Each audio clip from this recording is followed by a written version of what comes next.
Se você fosse fazer 30 minutos na voga 20 no remo indoor, dando o seu máximo, fazendo o melhor que você pode, quantos quilômetros você faria?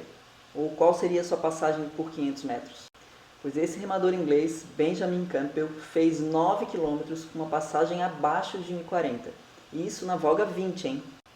Esse é um teste que geralmente os remadores fazem para avaliar a resistência de força aeróbica. E eu trouxe esse exemplo justamente para mostrar que você não precisa remar em ritmos muito altos para fazer boas passagens e para remar com força máxima.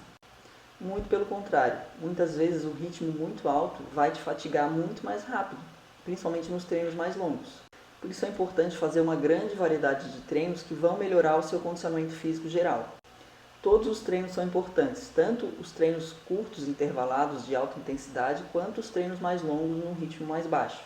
E se você quiser um programa de treinamento que vai fazer você evoluir por completo, experimente o programa Remo Fitness Online.